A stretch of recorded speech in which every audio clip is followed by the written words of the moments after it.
Longgar lagi nih materi-materi yang saya punya. Terus sementara saya bilang sama Pak Jenal, ini ada buku panduannya, tapi sekian ratus halaman. Matilah bacanya ya, saya bilang. Saya bikin jangan kata sekian ratus halaman, 10 halaman aja kayaknya kita udah mabuk gitu. Jadi saya bikin lagi spesialis buat teman-teman di sini, teman-teman Ibu Bella. Bapak Bella nggak ada ya? Bapak Bella tidak ada. Nah, saya partner sama Pak Zeno udah lama ya, lebih banyak selama ini saya menjadi trainer untuk Pak Zeno. Tetapi di samping itu dari tahun 2002 barangkali ya, saat itu saya masih bekerja di BCA. Saya tuh memang hobi jalan-jalan dan bergaul. Jadi kalau ada banjir, saya menjadi koordinator mencarikan dokter. Kebetulan teman-teman saya dokter yang baru-baru lulus ini ya, dulu ya, sekarang bertah di mana. Jadi mulai dari situ saya melihat membantu orang itu bukan sekedar dengan uang ya, tapi juga ada ilmu, ada pengalaman yang kita bisa bagikan. Kebetulan saya dari psikologi dan memang mungkin dari stagnan ya, karena waktu tsunami Aceh saya kirim termasuk tim yang pertama. Jadi tadinya saya mau berangkat Januari, tapi nggak boleh dengan risiko tinggi kan, cabang ngegelinting ke dalam sungai itu gimana gitu. Bukan nggak pernah kejadian, tapi bikin lagi di situ gitu ya. Jadi banjir karena sangat sering kita tidak menganggap itu sebagai bencana, kecuali banjir bandang yang seperti di mana itu belum lama itu kan, nah itu baru dianggap sebagai musibah. Kemudian di samping gempa, temannya biasanya tanah longsor, ya tanah longsor terutama di pegunungan. Nah Cianjur ini termasuk daerah yang rawan longsor sebetulnya. Setelah tsunami Aceh, baru kita kaget semua karena bukan hanya Indonesia, ternyata ya sampai India segala macam itu terdampak tsunami. Nah kemudian satu lagi gunung meletus. Kita tuh kagetnya paling lama seminggu. Habis dari situ memang biasa. Tahun 82 atau 83 Tasik ke Garut ya, yang gunung Galunggung ya. Itu kan berbulan-bulan gunung meletus. Pertama kaget gitu. Lama-lama dipakai tontonan. Dulu belum ada HP ya, belum selfie orang. Saya waktu zaman kuliah pertamanya kami kesana takut gitu. Lama-lama udah tahu, nanti batunya jatuhnya di sana, aku nanti di sana. Gitu. Tidak ada upaya bagaimana menanggulangi ini. Misalnya apa yang harus dilakukan gitu ya? Itu nggak ada. Kita nyantai aja gitu kalau gunung meletus. Kemudian saya ke Ternate. Jangan ke sana, gunung meletus. Itu dipakai tontonan si gunung itu. Jadi foto-foto lah itu. Nanti malam bagus tuh, apinya gede gitu. Hiburan. Iya, ini hiburan karena pulaunya sebesar gunungnya sebesar pulau, pulaunya sebesar gunung itu di Ternate itu. Jadi kita hotel di sini, bagus. Sini heran, nggak ada yang lari. Jadi kalau kesana asapnya mereka kesini, asapnya kesini mereka kesana. Main kucing-kucingan sama gunung, kayak kembang api gitu kan. Terus Gunung Lokon di Tomohon. Terus wah untung ibu datangnya sekarang. Kenapa? Tadi malam gunung meletus bu, bagus deh. Disuruh saya nonton gunung meletus coba. Ya Tuhan saya bilang. Sampai saya melihat di Jogja yang gunung meletus itu apa namanya, ada Woods Gembel itu kan. Itu memang ngeri ya, kebakar habis di semua. Itu aja masih ada orang yang nggak mau pindah dari sana. Bagaimana sapiku, bagaimana kambingku, bocusku ya apa gitu ya. Nah, setelah meletus lagi nih gunung di Sumatera Utara, ya Sinabung. Panik lah orang semua. Itu gunung tidur berabad-abad kali ya. Saya seumur saya tuh yang ribut aja itu gunung Sibayak tetangganya. Tiba-tiba dia meletus ya. Geger orang semuanya. Kirim orang ke sana. Nggak ada 3 bulan. Biasa aja. Nggak boleh datang. Petugasnya di sana. Nah, jadi dari situ kita yang akan memberikan bantuan kepada para korban ini, kita harus lihat dulu yang bencana ini terjadinya apa jenisnya.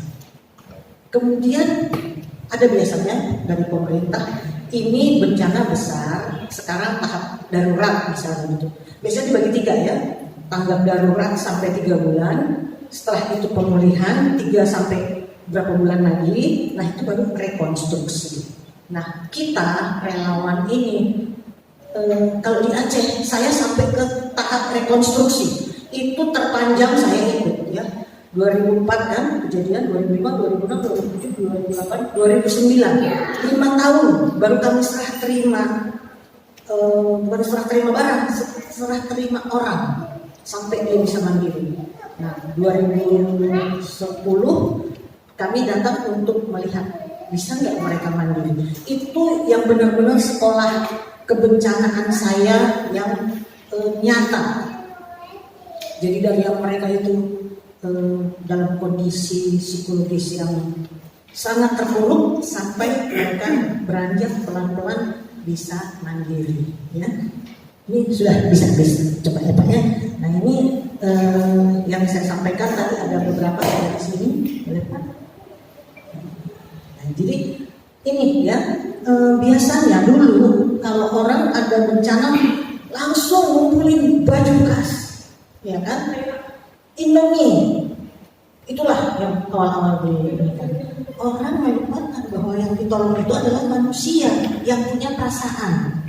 Nah, jadi sejak tsunami Aceh, sebelum tsunami Aceh tidak ada yang namanya istilah pendampingan psikologis, itu nggak ada. Jadi dulu kalau bencana alam kita langsung kita lakukan itu kan, ayo kumpul, ada baju bekas enggak gitu kan, itu kayak orang udah telanjang lah semuanya itu kan kena bencana itu. Kemudian makanan ya, makanan itu nanti kalau mau di kopi kalau bawa itu flash dish boleh ya, saya kasih adonan. Nah terus nah, sekarang ini orang istilahnya ke itu tadi ya, ke kesehatan mental, psikis terguncang ya. Ketika banjir, orang kagetnya 2 hari 3 hari terus marah-marah kan, ih banjir, tapi gue beres. Tapi ketika saya melihat di Aceh itu orang itu benar-benar dalam kondisi yang sangat terpuruk. Ya bayangkan seumur nggak pernah dikejar air, dikejar air di depan mata, di samping orang terseret, dia selamat. Itu kan satu shock ya buat dia bisa selamat gitu. Kemudian korban-korbannya juga ada yang sampai dia tuh nggak ingat sebenarnya apa yang terjadi. Jadi ketika sampai di Jakarta ini ada yang bawa ke sini, dia nggak ingat gimana cerita itu. Jadi itulah ada kejadian yang benar-benar menimbulkan traumatis, luka batin. Jadi nggak semua kejadian bencana alam itu menimbulkan trauma, enggak. Contoh gempa. Kalau gempanya gede, pelan gitu kan, biasa gitu. Gunung meletus, kaget sebentar aja, cuma segitu. Kemarin lebih gede gitu kan, nggak traumatis ya. Kalau misalnya traumatis orang Ternate udah pindah semuanya itu dari sana. Tapi bagaimana piknik itu wisata gunung meletus itu adanya di Indonesia. Ya, wisata bencana, termasuk ke Aceh ya. Ke Aceh itu dulu relawan-relawan yang pertama kan semangatnya masih semangat pejuang gitu. Rupanya pengen ke sana motivasinya ada yang pengen naik pesawat gratis. Sampai di lapangan dia lihat kondisi kayak begitu, shock. Dia yang shock, dia bukan yang menjadi korban yang shock, dia yang shock. Nah jadi kita melakukan pendampingan psikologis untuk apa? Supaya seimbang lagi ya. Yang tadinya tergoncang sekarang dilempengin lagi. Ada yang bisa jadi lempeng, ada yang ya meper-meper dikit lah gitu. Tapi paling tidak dia tidak terpuruk bangun ya. Nah, apa tujuannya? Karena kita mau menyeimbangkan lagi, nah jadi memberikan rasa nyaman dan aman bagi korban gempa. kita ambil ini korban bencana ya. Kan kalau kita mengalami shock itu keterkejutan ada beberapa tahapan ya, nanti di belakang saya sampaikan. Kemudian memberi rasa aman dan nyaman, menjaga privasi. Karena kadang-kadang ketika orang udah panik, itu udah kocar-kacir, udah enggak tahu ya. Terutama pada awal-awal kejadian. Entah longsor, kaget ya, gempa besar, kayak waktu Jogja itu ada isu itu luar biasa. Air naik katanya gitu. Itu jarak antara kota sama laut itu sekitar 12 kilometer. Sedangkan kekuatan air sekuat-kuatnya itu 4 kilometer udah tidur dia, udah nggak bisa kenceng lagi. Tapi orang sudah dibuat panik. Jadi bukan bencananya yang membuat orang shock, tetapi isu ya. Jadi isu itu yang paling bahaya ketika terjadi bencana. Sama udah meninggal segini, apalagi sekarang era medsos ya, aduh itu mah bahaya banget. Jadi kita menjaga privasi si korban ini. Kemudian nah ini ya, kita membantu sesuai kemampuan, jangan berlebih. Kadang saking semangatnya, saking kepengen, kalau orang sudah bilang pengen dianggap gitu ya, pengen eksis, pengen dianggap, jadi mengambil kemampuan orang lain lah gitu ya, hak bagian orang lain. Misalnya kalau kita kan masuk angin gitu, rokat, itu kan udah umum lah ya. Tapi terus kita memberikan diagnosa, oh begini, itu nggak boleh ya. Jadi kita sebagai relawan, kecuali kita sudah terlatih, bersertifikat, baru kita boleh melakukan sesuai dengan kompetensi. Ya, jadi seorang relawan itu harus etis, itu yang mesti dijaga. Jangan sampai kita melebihi dan melakukan yang kita tidak tahu. Kan sekarang kita gurunya Google kan, cek Google, kata Google begini bu, ibu harus begini. Jangan ya. Apa yang kita tahu, yang kita yakini, yang ada ilmunya, itu yang kita lakukan ya. Jadi relawan itu nomor satu harus etis ya. Jangan kita melebihi. Pengalaman saya di Aceh, di Sumbar, waktu gempanya parah itu, apalagi Sumbar mudah ya, gitu. Orang datang ke sana bisa naik kapal, pesawat, bisa. Relawan itu masih semangat pakai rumah gitu. Wow, pengen melakukan sesuatu yang luar biasa gitu. Padahal salah, tidak etis. Dan masyarakat menjadi tidak nyaman. Ya, ada yang tidak nyaman melakukan seperti itu. Ya. Contoh kayak wartawan, saya dulu wartawan cukup lama ya, saya jadi wartawan sebelum saya di BCA. Jaga kode etik bisa gitu. Bagaimana perasaan ibu terjadinya bencana ini? Ya Allah Tuhan, ibu jangan ditanya-tanya gitu ya. Gimana? Benar rasanya gitu. Sakitnya tuh di sini gitu. Jadi ibu sedih juga. Gitu ya. Jadi wartawan itu suka berlebihan. Padahal sebelum, kenapa? Dia harus menciptakan kisah dramatis untuk medianya. Nah, kita relawan janganlah mendramatisir situasi yang kita tidak perlu ya, seperti itu. Nah, ini ya tadi sudah saya sampaikan ya, bencana yang terjadi di Indonesia. Oh, satu lagi kebakaran hutan, itu juga bencana ya. Beberapa tahun terakhir ini udah enggak. Tadinya saya sama Pak Zainal yang ke Palembang, itu pesawat aja bisa bau asap gitu, kita terbang di atas Palembang, bau asap enggak karuan. Jadi dia masuklah dari pori-pori entah dari mana itu ya. Nah itu daerah-daerah yang terpapar itu memang kasihan banget. Tapi apakah kita mampu menangani orang di lokasi seperti itu? Jadi ketika kita melihat bencananya itu, kita juga mesti, istilah sekarang itu mapping ya, memetakan itu bencananya itu apa sih gitu ya. Jangan karena udah rame di medsos, udah rame di TV, ayolah kita kan relawan sejati gitu kan, langsung berangkat ke sana. Ini dulu kita ya. Karena setiap bencana ini ada risiko-risiko tertentu ya, ada risiko tertentu yang kita mampu nggak? Kita mampu. Kalau kita nggak mampu, banyak yang kita bisa lakukan. Ya, misalnya dengan membantu apa nih kebutuhan mereka, ya, bukan cuma Indomie sama baju bekas, Pampers itu, aduh itu udah paling deh paling. Saya lihat daftar, apakah hanya itu gitu ya kebutuhan mereka?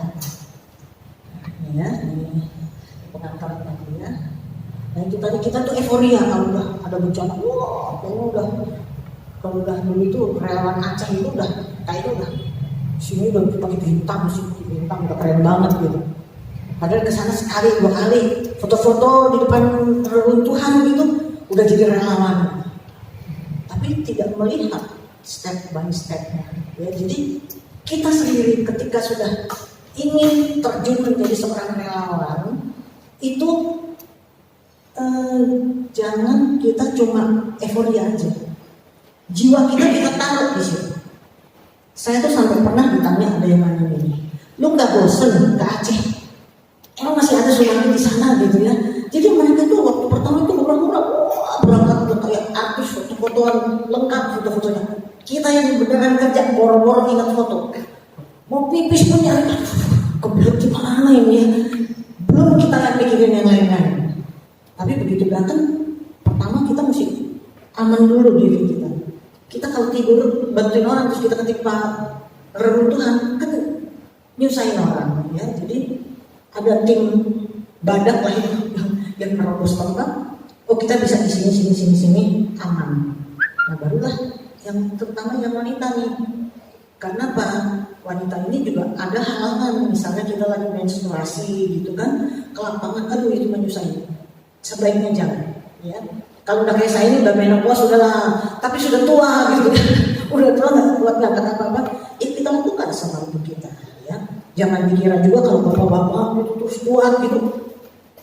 Ada yang mudah sedih, ya, terharu gitu, malah nangis gitu, teringat dia keluarganya yang udah meninggal gitu, dia ikutan nangis. Nah itu juga usahain. Jadi kita mesti siap fisik, lahir, batin sebelum kita menolong orang. Ya. Nah ini tadi sudah saya sampaikan ya, kita tahap tanggap darurat, tahap pemulihan. Kalau kita mau konsisten, kita bisa sampai ke tahap ketiga. Lihat pemulihan rekonstruksi. Apa yang kita bisa lakukan di sana? Nah, kalau teman-teman yang bergerak di dunia pendidikan itu bisa masuk ke pendidikan apa yang dibutuhkan sama mereka. Karena anak-anak itu pasti kocar-kacir sekolahnya kan, pasti kocar-kacir. Jadi itu tidak hanya pada saat tanggap darurat ketika orang sedang beramai-ramai ke sana, tapi bisa juga di tahap kedua, tahap pemulihan. Membentuk kelompok-kelompok swadaya masyarakat ya, supaya mereka kuat sendiri, jangan tergantung sama kita. Kemudian yang ketiga bisa di waktu rekonstruksi, apa yang kita bisa sumbangkan, kita bikin tempat berkumpul untuk belajar. Sekarang kan merdeka belajar katanya ya, sekolah itu merdeka belajar, mungkin kita bikin seperti itu. Jadi kita lihat tahap mana kita mau masuk. Nah untuk makin jauh kita ingin berkiprah, tentunya kita butuh stamina yang kuat, stamina fisik, stamina psikologis kita, stamina finansial. Nah kita mesti mikir itu dari mana kita mau pergi ke sana itu, dananya dari mana? Ada orang yang memang mau mengucurkan, tapi bisa nggak kita swadaya juga untuk membantu orang? Ya, tapi jangan menjual mereka. Ya, banyak tuh yang menjual korban-korban itu untuk dapat sumbangan. Mudah-mudahan jangan sampai sini. Kita swadaya yang lain untuk membantu mereka. Jadi kalau yang tiga itu pelari maraton, ya, jaraknya jangka panjang. Orang yang bosan lihat kita nanti, lu masih ke Cianjur, jangan Cianjur sebenarnya ininya. Itu sama dengan saya ke Jogja pulang balik. Kalau Jogja saya pernah berapa? 2006, 2007, 2008, 4 tahun. Jogja itu lebih mudah daripada Aceh karena masyarakatnya lebih terbuka dan dekat dari untuk aksesnya dekat. Malah kalau Jogja itu recovery-nya bagus banget. pemulihan sama rekonstruksi itu bagus banget ya masyarakatnya gitu. Nah ini ya, kalau kita mau melakukan apa saja, lakukan manajemen pola planning ya, perencanaan, organizing, action, control. Yang sering kita abai itu adalah C yang terakhir ya, kontrol. Nyumbang udah lillahi ta'ala gitu kan, pokoknya kita udah ikhlas, udah kita mari. Enggak begitu. Apapun yang kita lakukan ada rencana sampai ada kontrol untuk evaluasi. Bukan buat nanti kalau ada bencana lagi, enggak. Kita kan tadi mau masuk di tahap yang berapa nih? Darurat, pemulihan. Jadi ini mesti kita rencanakan. Makanya saya dulu megang kompartemen kebencanaan itu manajer bencana katanya. Lu bagian urusan bencana-bencana udah mudah katanya. Nah ini salah satu bikin perencanaan ya. Apa yang mau dilakukan, rencana kerjanya, logistiknya, orang, fasilitas itu. Yang paling penting itu waktu kerja, time frame-nya ya. Time frame ini penting banget. Tanggap darurat ini kekuatan kita berapa bulan? Kita mau ngasih apa selama berapa bulan ini? Jangan minggu pertama banyak banget sumbang. Terus kesana udah ngos-ngosan, udah berantem tuh. Minyak goreng di dapur, kasih mana aja deh, beras, udah jangan begitu. Makanya perlu seorang manajer, ya, manajer bencana itu untuk mengatur rencana. Kemudian organizing, mengorganisasi siapa aja yang seperti. Jangan semuanya punya jiwa semangat 45 berangkat semuanya. Terus bulan depan udah lemes. Ya. Nah itu juga mesti diatur orang-orangnya. Kemudian di sana udah punya kontak person ya, di tempat bencana itu. Siapalah itu yang kita percaya gitu kan. Kalau perlu kirim 1-2 orang ke tempat bencana itu, tidak ngapa-ngapain, hanya mapping, hanya mencari kontak person. Ini organisasi. Dia nggak ngapa-ngapain, tidak membantu apa-apa. Tapi dia harus mengumpulkan informasi, data, sampai rombongan yang berangkat ke sana itu aman, nyaman. Termasuk kalau sakit perut, pengen buang air, gimana buangnya? Di bawah pohon, ada ular, dipetek ular, ya. Nah itu yang hal-hal sederhana itu tugasnya si tim advance, pencari data. Ya, ini yang jarang banget. Kita tuh biasanya kalau pergi aja rame-rame kayak mobil kita. Punya SDM 10 berangkat sekaligus 10. Enggak. 1 atau 2 lah. Kalau 1 takut disisirnya pergi ke sana. Nah, yang 2 nanti dia hanya memberikan laporan. Boleh salah satu nanti ikut pergi ke sana mendampingi. Tapi jangan abring-abringan, tenaga ya, jaga tenaga itu. Kemudian action, harus punya buku logbook, ya, logbook itu semua catatan harus ada, jamnya, tanggalnya, apa yang dilakukan. Kalau untuk urusan logbook saya termasuk yang kejam. Jam berapa? Kenapa? Itu penting banget. Apalagi kalau tanggap darurat, menit ke menit, jam ke jam bisa terjadi perubahan. Berapa meninggal? 15. Sejam kemudian udah 27. Enggak, daripada kita berantem. Jam berapa tadi kamu jam dari 15? Nah, jadi di action itu logbook jangan ditinggalkan. Setiap orang yang pergi harus punya logbook. Sekarang kan enak ya, di HP bisa ditulis. Nanti tinggal disimpan lah di cloud apa di drive apalah gitu ya. Tapi harus ada logbook. Ini sering banget orang mengandalkan ingatan. Kalau nggak salah ya begini, tidak ada kalau nggak salah. Zero ya, kalau kita mulai bergerak di bidang penyelamatan, ini yang termasuk penyelamatan walaupun kita nanti mainnya di psikologisnya ya. Seringkali orang mengandalkan berdasarkan kita harus zero kesalahan, 0 kesalahan. Caranya tadi apa? Catat jam, menit, ini. Ketemu orang misalnya gitu, luka, mesti jelas nih kiri apa kanan, dadanya ketusuk kiri apa kanan, beda, ketusuk kiri kena jantung udah mati ya. Kalau kanan, paru-parunya doang yang bocor. Nah ini penting ya. Oh saya tapi kan ngurusinnya psikologis, nggak fisiknya. Emang tuh badan nggak ada jiwanya, nggak ada mentalnya, nggak ada takutnya, nggak ada shocknya. Mukanya udah seperti kapas.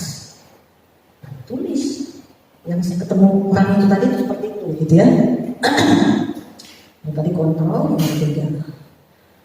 Nah ini ya yang harus diketahui jenis bencana tadi ya. Kemudian dampaknya, infrastruktur. Saya baru dapat kemarin sore video teman saya lagi di Cianjur, dia foto, dia nganter orang ke dalam ke desa, bukan di Cugenang masuk lagi, itu jalan sudah terbelah-belah. Jadi nggak bisa kita ngirim bantuan logistik ke situ, nggak bisa. Tapi si ibu yang lewat di jalan itu sambil dia baik jalan aja. Kita yang luas dan melihatnya, saya lihat videonya, kalau dia kepleset bukan cuma dia yang mati, anaknya juga baik. Ini udah belah-belah jalan itu. Untuk mana ini? Teman saya dia dari geologi ya, dia bilang itu tanah masih bergerak. Belum tentu rumah itu aman. Posko yang dipakai sama teman-teman udah di dalam tanah, udah geser. Kami untung barang-barang yang dari Bandung belum ditaruh di situ.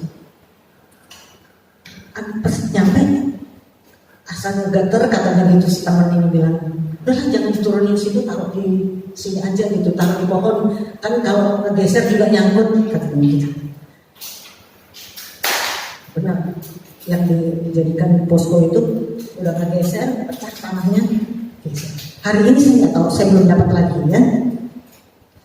Kemudian ini kita mesti ngecek sumber air di situ apa, sumur, sungai, atau pipa air. Kenapa saya selalu menekankan sumber air?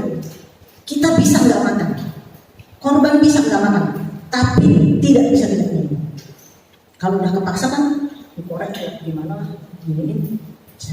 Jadi kita harus tahu sumber air di mana, rusak atau tidak. Ini saya diajarin oleh seorang, dia orang luar ya, dia bilang air itu orang bisa nggak makan 3 hari 4 hari 5 hari paling lemes, tapi tidak bisa tidak minum lebih dari 24 jam, kering kulit itu dia bilang, apalagi kalau cuaca panas. Nah, infrastruktur jalan segala macam plus sumber air ya. Jangan bilang saya kan nggak bagian nyari air, emang nggak mau minum, saya mau aqua, emang seminggu bisa minum aqua sebotol doang gitu ya. Jadi mesti gitu. Kemudian kondisi demografi masyarakat terjadinya di mana? Di kota, di desa, atau campuran ya. Seperti waktu tsunami di Aceh itu perkotaan, fasilitas kota, orangnya itu sebenarnya manja, udah biasa dengan fasilitas kota. Jadi kalau dikasih makanan nggak enak marah ya. Beda nih Cianjur, sebagian di kota, sedikit di kota kan, sebagian lagi di desa. Apalagi orang Sunda, asal ada cengek sama daun, udah itu. Pasti kebun. Nah, di kebun, pokoknya semua lihat gitu. Suami saya Sunda, jadi modalnya cuma cengek sama daun, sama asin. Oh itu udah makanan surga katanya. Gak usah jauh-jauh ke surga katanya, di sini udah nyampe asal ada daun. Jadi ini penting banget ketika kita menghadapi orang kota, orang desa dan campuran ya. Kalau orang kota itu dia lebih, dalam tanda kutip, lebih sok tahu. Istilahnya udah merana pun dia masih agak-agak somsek gitu ya, agak-agak sombong. Orang desa ini lugu banget, tingkat ketergantungannya ke kita besar banget. Kita tuh kayak dikirim Tuhan malaikat tanpa sayap gitu. Jadi disinilah kita harus memetakan orang, karena yang kita tolong ini orang ya. Orang. Pengalaman saya di Jogja itu seru lucu ya. Kita nggak nyangka ya segitu dia sayang sama hewannya itu. Ada yang nama, misalnya lah kita sebut nama hewannya si Joni misalnya, nggak ada yang nama Joni di sini ya. Ya apa ki Joni ki katanya gitu, nggak bisa ditinggal katanya. Terus kita kan pikir si Joni ini anaknya, karena nama kalau di Jawa, di Jogja ya, Jawa Tengah gitu, itu mereka menamakan hewan itu tidak seperti kalau kita kucing si hitam, si kuning, itu ya sebelang gitu kan. Semua nama manusia. Jadi kan kami mikir kenapa nggak dibawa aja gitu ya, si Joni bawa aja ke sana di manusia. Gak bisa katanya gitu, berat jalannya ke sana, berat gitu. Kan saya nggak bisa minum ya, katanya sapi bisa apa sepertinya gitu. Iya, nggak mau dia gitu ya. Jadi beberapa korban waktu di daerah dekat tempatnya Mbah Marijan itu ada beberapa yang meninggal karena kesedot asap, karena nggak mau meninggalkan itu. Jadi kita mesti sangat mengenal siapa nih, dan kita nggak bisa nggak apa-apa Pak, nanti kami yang bantu. Bagus dibilang sejauh ini halal besar gitu. Dinainin ke itu aja terlalu besar, jadi itu sapi apa besar banget, sapi benggala gitu. Nah, untungnya selamat karena si aminnya itu pindah. Ya, jadi yang kena itu desanya Mbah Marijan, desa yang tempat si tadi si sapi Joni ini enggak. Nah itulah ya kuasa Allah itu, kita kadang-kadang nggak tahu. Kalau menurut perhitungan dia akan kesini tiba-tiba angin datang belok kiri. Nah kemudian jumlah penduduk sampai kemarin ada berapa ya, 165 atau 200 gitu yang meninggal. 165 terakhir saya ini.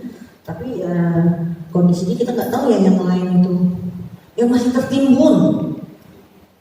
Sampai Pak Jokowi sendiri datang ke sana, utamakan evakuasi. Nah kalau kita tidak punya tenaga, tidak punya alat, nggak usah ikut evakuasi. Ya, jadi kita bantu yang sudah di pinggir-pinggir aja lah, yang udah masih dalam rumah atau gimana gitu ya. Nah kemudian jenis pekerjaannya apa? Kalau petani terus nelayan itu mereka nggak betah diam. Anda gimana di pengungsian, gelisah mereka. Ayamku belum dikasih makan, kambingku belum dikasih makan gitu. Beda kalau di kota, senang ya kerja kan, gaji ngalir terus gitu kan. Jadi ini orang dari mana ini penting banget. Jadi pemetaan orang, pemetaan korban itu penting. Kemudian usia, berapa yang tua, anak yang berapa yang sedang, anak-anak, remaja berapa. Paling sering diabaikan itu remaja, yang dibantu nenek-nenek aja. Anak kecil, perempuan, nenek-nenek. Remaja dibiarkan, padahal mereka itu siapa bilang dia tidak sedih, siapa bilang dia tidak kehilangan, siapa bilang dia itu punya tenaga tapi nggak dimanfaatkan ya. Itu kita penting. Berapa nih anak muda di sini? Apakah mereka masih sekolah? Apakah mereka udah kerja gitu ya? Itu penting kita tahu. Nah kemudian klasifikasi bencananya berat, sedang, ringan. Ya kayak banjir tadi kan, terus lupa, besoknya udah nggak ingat lagi rumahnya udah habis ya. Jadi kita mesti lihat dia berat. Kalau sampai negara melabel bahwa ini adalah bencana nasional, berarti berat, dan itu pemerintah pusat sudah turun. Pemda sudah diam belum, nggak usah ikut-ikut campur, diam duduk manis, dibantu sama pemerintah pusat. Tapi kalau masih bencana kelas di bawahnya, ya Pemda harus turun tangan ya.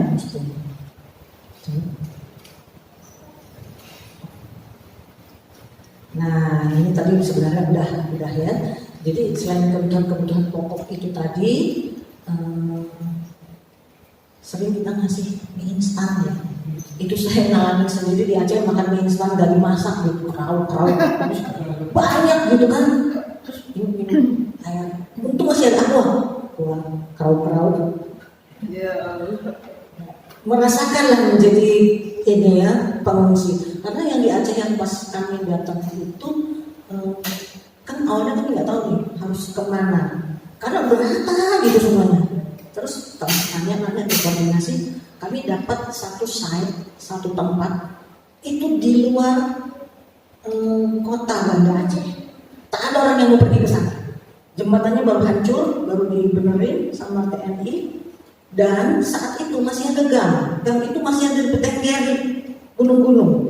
Siapa yang begitu dibilang di sana masih ada gang, mundur semuanya. Kami mikirnya apa? Itu orang juga gitu, itu harus tolong juga.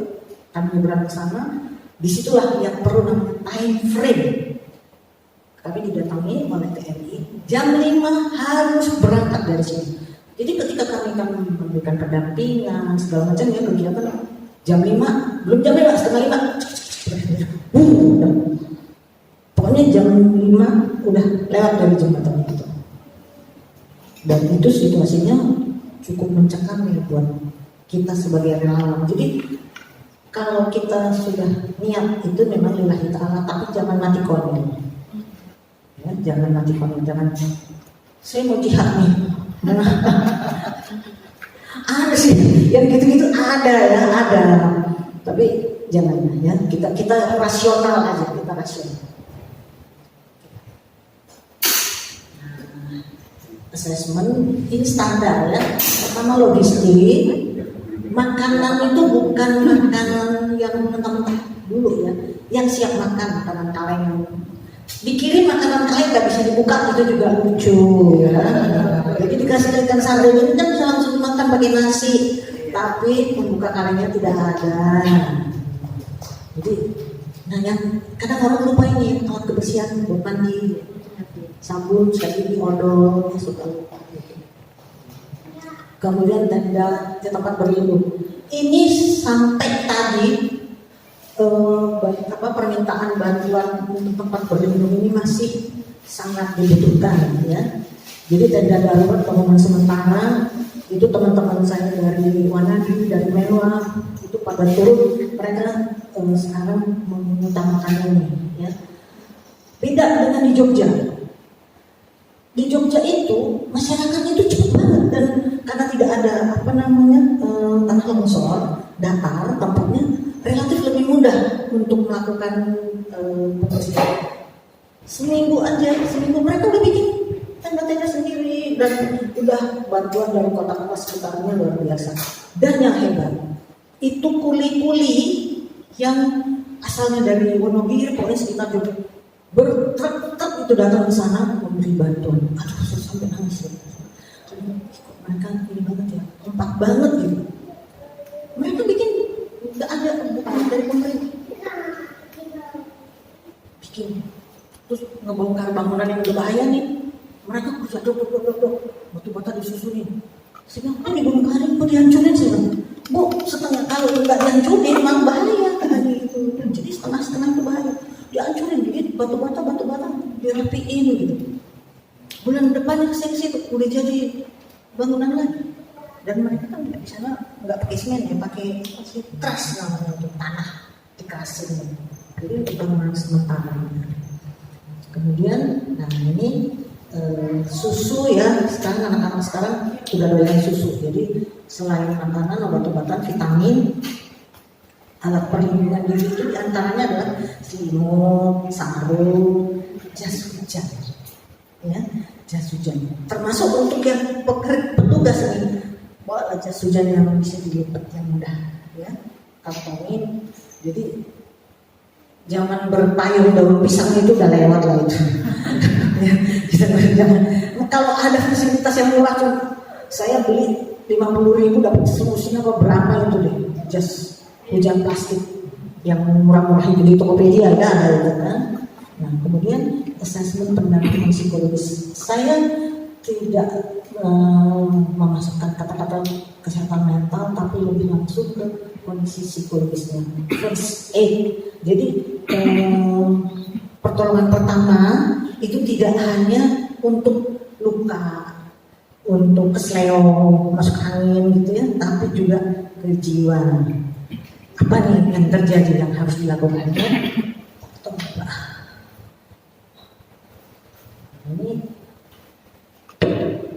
Ini berdasarkan pengalaman ya, mengapa diperlukan PSA itu. Jadi dulu kan fokus pada kondisi fisik sama kesehatan aja ya.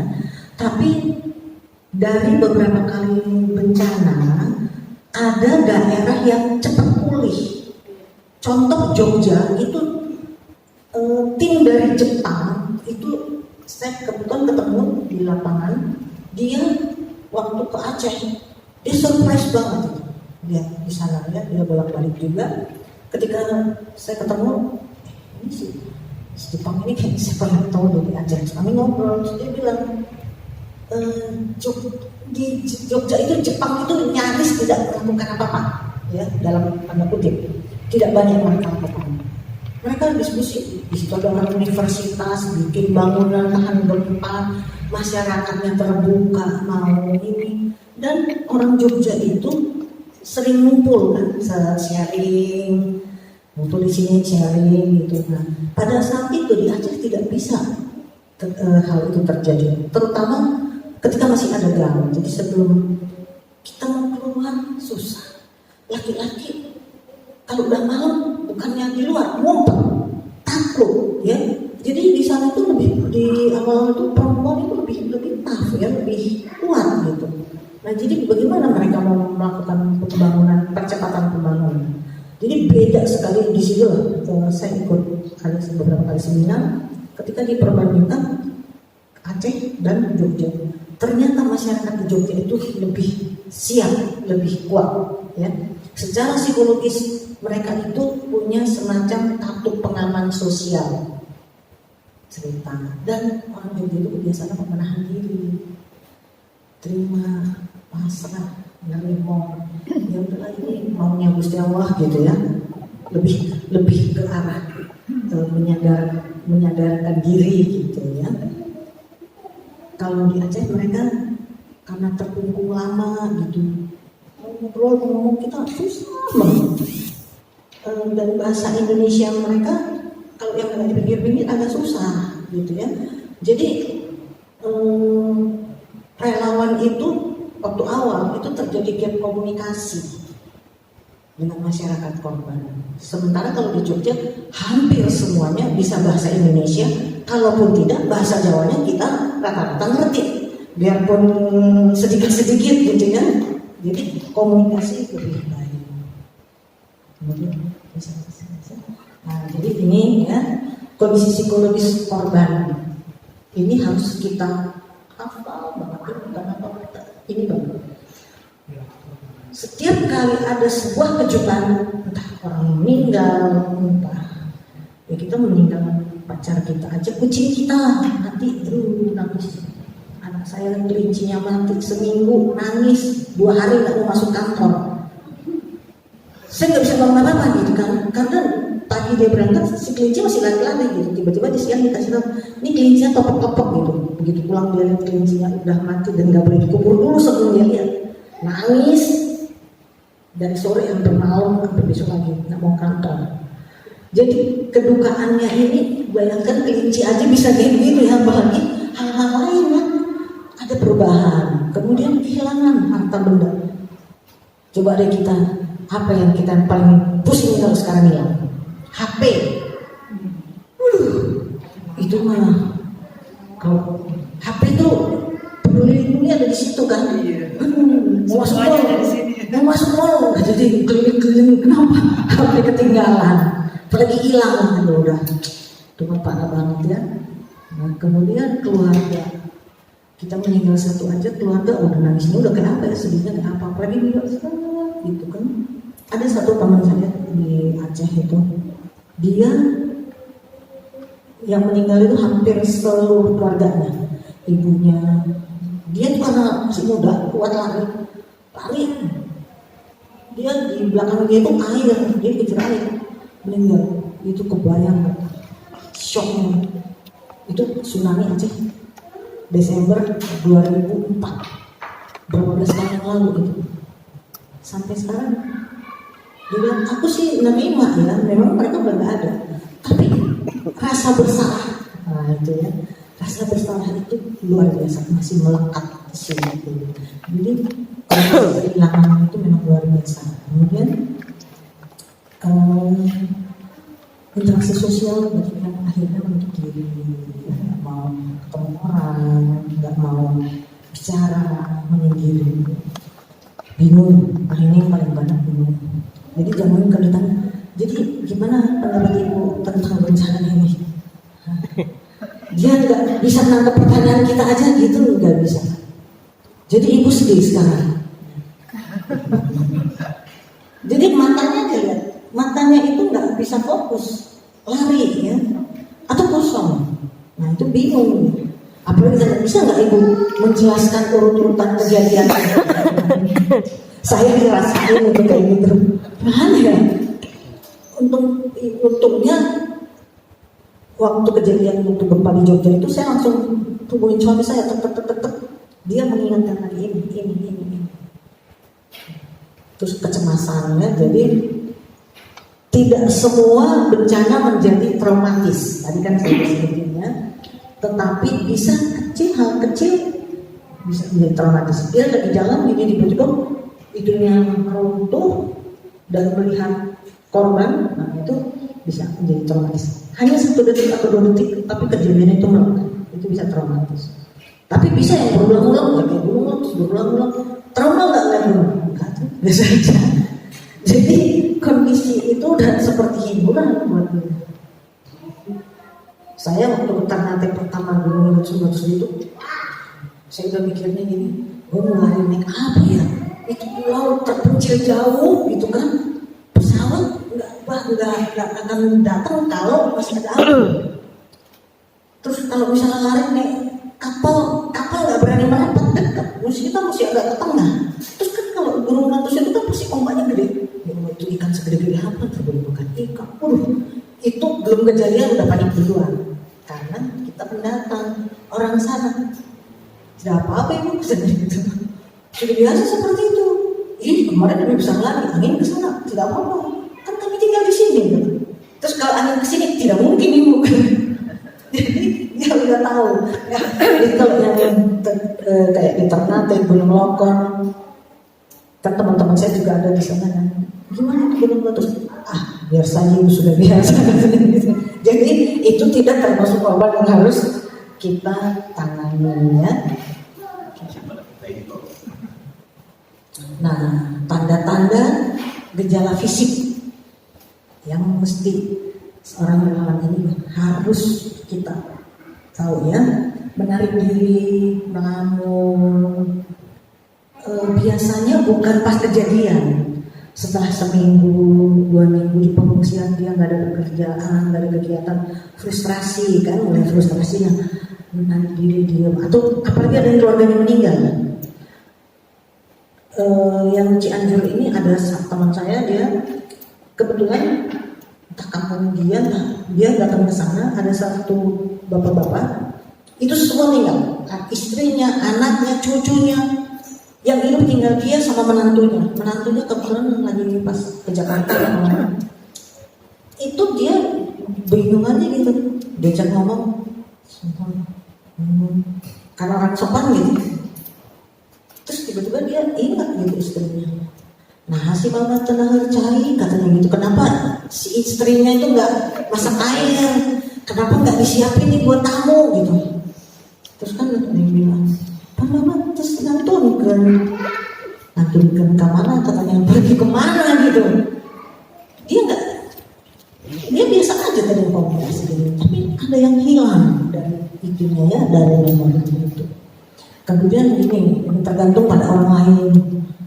Biasanya yang ditinggal kebanyakan si perempuan ya, mungkin kalau laki-laki dia malu kali ya, itu dong gitu ya. Tapi kalau anak-anak, remaja, kalau anak sekarang bilang alay gitu ya, anak alay itu begitu dia lihat relawan dia bisa curhat, udah deh, diikutin ganteng, gak usah sampai seganteng artis Korea, itu ganteng dikit aja, itu yang ababil itu.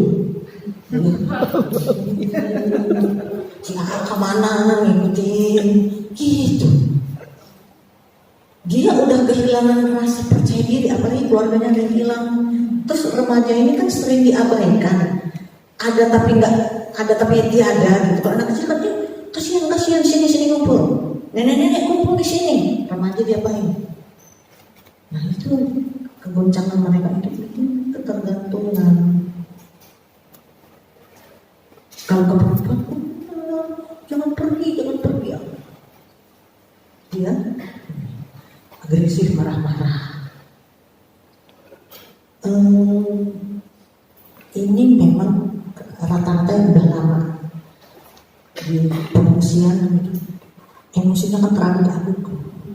Marah-marah pula besok. Kemarin seminggu 2 minggu pertama ikut kerja di dapur umum, tiba-tiba pisau udah digini-giniin.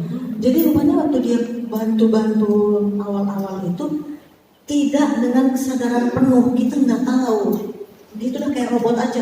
Ayo sini, biar dia jangan ini ya, jangan ngelamun, diajak kerja di dapur umum, kerja gitu. Ternyata jiwanya di dalam itu hancur, kita nggak tahu. Tiba-tiba marah dia. Itu dia asung-asungannya pisau.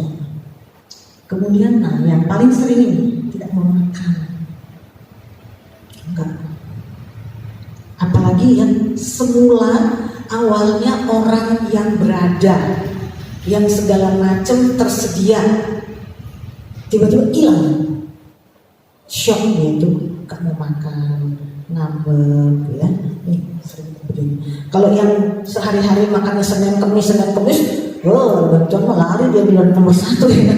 Kalau ini udah makan aja buat kalian semuanya.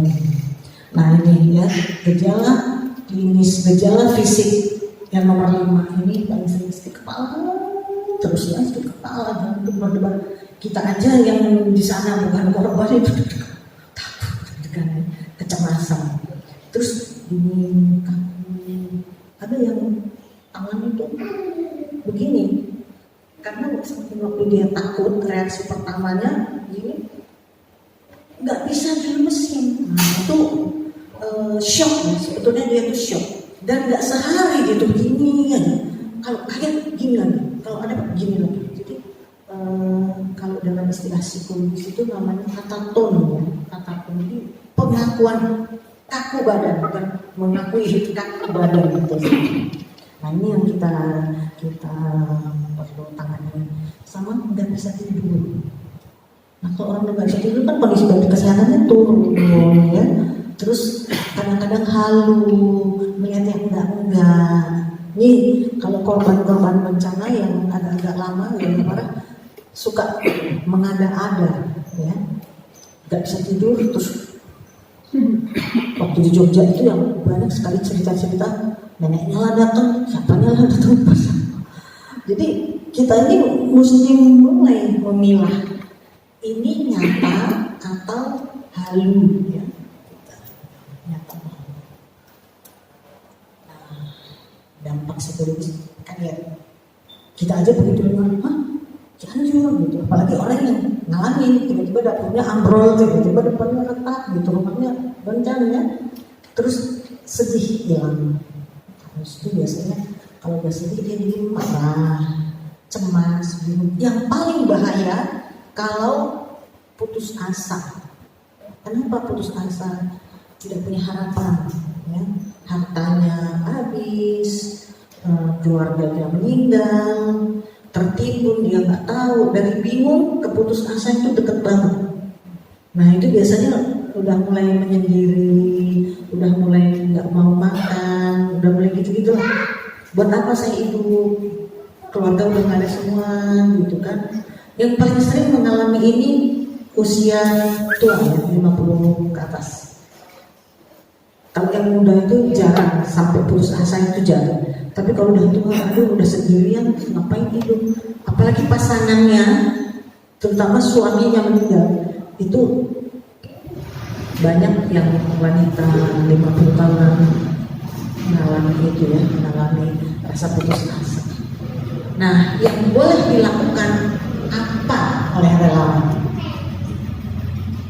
Hanya satu, mendengarkan. Ya, apa keluhannya ini? Kita paling pertanyaannya ini, apa yang saya bisa bantu Bu? Tidak boleh melakukan konseling kecuali kita punya keahlian itu, dan tidak pada saat kejadian. Jadi setelah bertemu beberapa kali baru kita boleh melakukan konseling kalau dilihat ada gejala-gejala klinis seperti misalnya udah mulai ngaco, udah mulai ngomongnya macam-macam gitu ya. Tapi itu syaratnya kita harus punya keahlian ya. Kemudian coaching, ini juga tidak semua orang boleh melakukan coaching. Kenapa? Nanti salah nanya. Karena kalau coaching itu lebih banyak bertanya. Ini saya ini udah hancur banget nih hidup saya ini. Rumah nggak ada. Terus pertanyaannya, seberapa penting rumah itu bagi ibu? Hah? Seberapa penting? Karena pertanyaan coaching itu salah satu di antaranya seperti itu, seberapa penting ini bagimu? Seberapa penting? Nggak penting. Jadi sapi itu tadi kita kan nggak ngerti. Kenapa si Joni mesti bawa sih Pak? Udah duduk aja di sini, daripada di situ. Jika tahu matinya. Bangun tidur kata istrinya, nggak pernah ngelus istrinya. Joni, ya Allah. Tiba-tiba disuruh tinggalin. Ya Allah, kita nggak peka dulu itu ya, langsung kita vonis aja gitu. Ah bapak ini lebay gitu ya, Joni aja, sapi aja kok. Itu tersinggung aja sama kita. Jadi kedekatan dia dengan si Joni sapi ini luar biasa ya. Nah, metode pendampingan harus dipisah ya, pria dan wanita. Rata-rata ketika terjadi itu nggak mau dicampur, ya sudah kita pisahkan. Kemudian apa? Kelompok usia, anak-anak. Kalau anak-anak masih bisa nyampur ya, laki perempuan asal jangan udah remaja. Kalau udah remaja jangan campur. Kadang-kadang yang laki ini suka iseng jangan. Kemudian yang orang dewasa, perempuan dewasa laki-laki. Kemudian orang tua ya. Orang tua ini kadang-kadang sangat diperhatikan atau sangat diabaikan. Jadi kasihan ya orang tua ini, dia biasanya juga mandiri kok gitu, biarin aja. Jadi kasihan ya biasanya. Nah kemudian ini tadi sesuaikan dengan tingkat gangguan psikologis yang dialami korban. Kalau yang kita lihat modelnya rata-rata, jadi satu bikin grup curhat. Kalau saya istilahnya sudah gampangnya grup curhat, saling bercerita apa yang terjadi kemarin. Kita mau ngapain? Ke depan aja. Kita mau ngapain? Ini rumah kita lanjut. Terus kita mau ngapain? Jadi berpikir ke depan. Jangan berpikir ke belakang. Yang kemarin sudah. Hari ini kita di dalam tenda.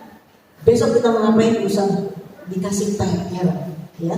Kalau yang masih bisa diajak komunikasi, dikasih PR. Ya. Nah, tadi itu kan udah sana ya. Sekarang yang boleh pergi itu siapa? Enggak semua orang boleh. Semua orang boleh jadi relawan, tetapi tidak semua orang boleh pergi ke lapangan.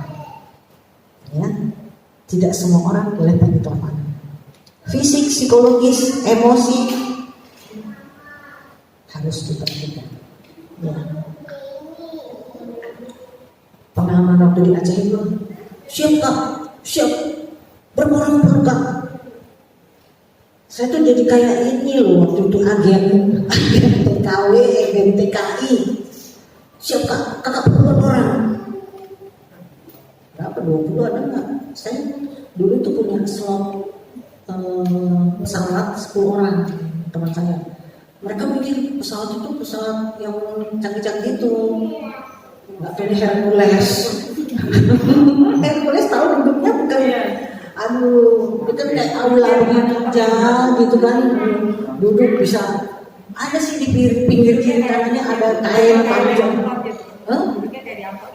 Iya, terus kan talinya bukan tali di sini, dari atas, entah di sini lagi. Diseleksi beneran, ya.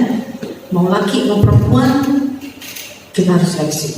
Kemudian orang ini harus dikasih tugas, ya, dicatat, dikasih job desk-nya, tanggung jawabnya. Si A misalnya melakukan pemetaan ini, tanggung jawab kemana. Kenapa? Supaya dia nggak linglung nanti di sana. Plan A, plan B. Tanggung jawab pertama ini. Kalau terjadi emergency situasi di sana, lakukan ini.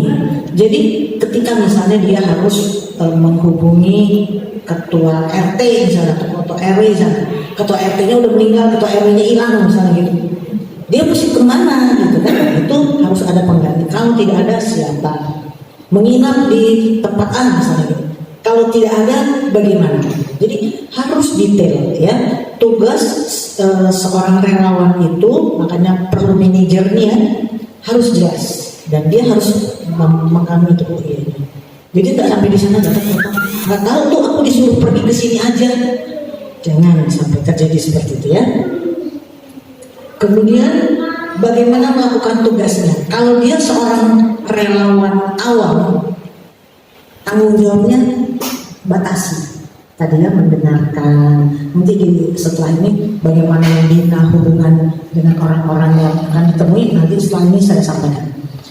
Kemudian apakah dia ahli? Nah, ahli juga macam-macam kan? Apakah dia ahli psikologi juga ahlinya macam-macam. Apakah dia seorang perawat? Apakah dia seorang tenaga kesehatan? Apakah dia insinyur atau apa? Nah, dia ahlinya di mana? Apa yang bisa dilakukan misalnya di sana? Misalnya kita mengirim relawan yang ahli bangunan, tukang-tukang gitu kan? Nggak apa-apa. Dia bantu kerja di sana, cari koordinator. Ada nggak di sana yang bisa dibantu? Kalau itu tidak ada, dia harus melakukan apa lagi? Jadi sampai bagaimana dia melakukannya, bagaimana pertanggungjawabannya, itu penting. Karena nanti juga akan terkait dengan dana, ya. Tidak ada relawan pergi cuma bawa nyawa doang, nggak ada. Pasti dia dibawain uang jalan, uang makan. Nggak mungkin kan aku sebetulnya 3 hari, nggak mungkin kan. Kemudian untuk balik dan uang emergency, ya, uang emergency ini misalnya ketemu preman yang malam-malam minta ditraktir, ini nggak ada dalam SOP, ya, tapi di lapangan itu ada, ya. Jadi detail. Ketika kita berbicara tentang memberangkatkan seorang relawan, jangan kita cuma ngomong lillahi ta'ala aja pergi, nyusahin nanti di sana. Percaya mas, dia mesti punya bekal dana untuk ke sana, paling nggak beli bensin, segala macam transportasi, dan kemudian untuk dia makan. Jangan dia bawa makanan untuk orang lain, dia kelaparan, ya, jangan. Kemudian untuk dia balik lagi. Dan tadi emergency itu ya, uang. Misalnya tiba-tiba ada yang mesti dibawa ke rumah sakit, gimana gitu kan? Perlu beli obat atau masuk angin, nggak ada obat. Ada warung, masa kita datang ke warung gitu ya? Ini relawan gitu, masa relawan gitu. Nggak apa-apa ngutang gitu, nggak boleh, ya. Jadi bekalkan, dan itu mesti dipertanggungjawabkan, ya.